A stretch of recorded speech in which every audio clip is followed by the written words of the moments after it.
Right then, super quick one today, and I wanted to show you this because I've been using it the last few months and I've been really impressed with it. I don't tend to buy regular cassettes anymore. And when I say that, I mean ones like this, right? So this is a Shimano 105 11 to 34 tooth cassette, I believe. And they're great, but they're kind of heavy because basically they're constructed like this, right? So you've got plates of steel that have been stamped and then shaped to get the teeth profile on there, and then kind of held together with a chunky spider on the back here. And they're great, but they're quite heavy for what they are, right? So for the last few years, I've only really bought monoblock cassettes like this one here, and I've shown this one off before. This is from a company called SROAD, and I got this on Amazon, I believe, for about 90 quid. And apart from the single 11 tooth sprocket that's kind of come off there, the rest of them are all milled out from a single block of chromoly steel. Hopefully that's kind of coming across. And then it's backed by this lightweight aluminium spider. Now for a while, SROAD were the only kind of company I knew of that were making decently priced monoblock cassettes like this. And I've had this one, this is an 11 to 28 one, for years and years, but the shifting has gone a little bit off the rails on this one, actually. It's not half as good as it used to be, so I don't really use this one anymore. I did get a 12-speed version from SROAD, and this hasn't done half as many miles as that one, and the shifting is still decent on this one, so this one is still in rotation. But recently, a company called ZTTO, that many of you are probably aware of, I've had a look at a lot of their stuff on this channel before, they've started making monoblock cassettes too. They've made ones like this for a little while, basically monoblock mountain bike cassettes. This thing is massive. I think it's 11 to 50.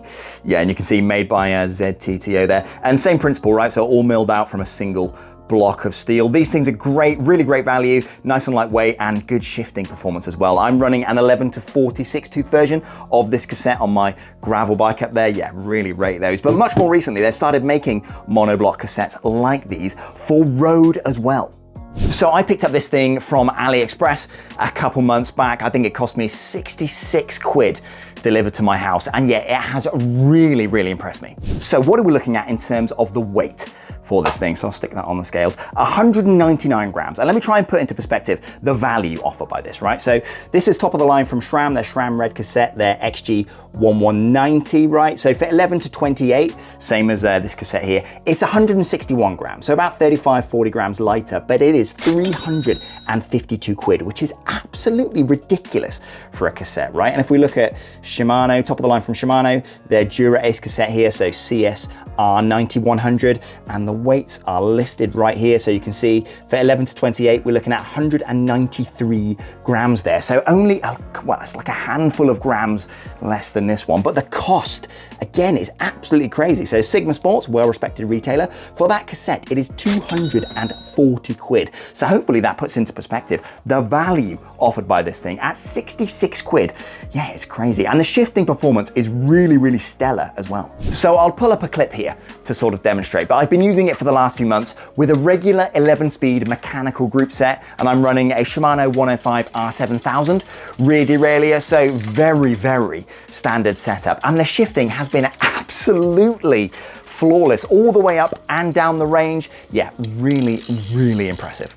So the one minor drawback with this cassette is that there's not masses of contact with the free hub when you slot it onto the wheel. So I'll try and demonstrate. At the bottom here, you've got about 0.5 centimeter of contact, and then about 8 millimeters up the top here. So these splines, they don't extend all the way down this barrel. And now you could argue there's a risk that those kind of small contact areas, they could easily eat into the kind of splines of the free hub and kind of wear through them. But in my experience, that's not been a problem at all. Maybe that's because I don't put out many watts, but basically, as long as you do the nut on the top up to the recommended torque spec of 40 Newton meters, which is loads, by the way, it's really, really tight, then the torque should be enough to hold it in place and there should be no slippage. Loads of cassettes are designed like this, you should be absolutely fine.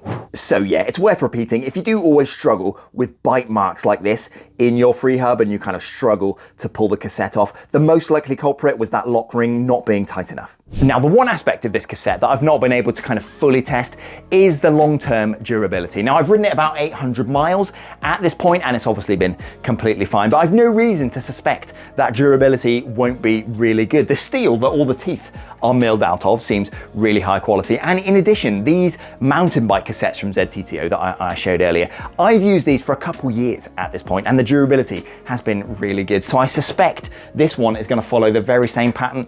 Yeah, I reckon they're going to be decent. But yeah, all in all, incredibly impressive for the price. I challenge you to find a better cassette for the money. I don't think it exists, to be honest with you. Anyway, I'll put a link down there in the description in case you want to check it out. And yeah, that's it. See you next time. Ciao, ciao. It's the bonus clip time.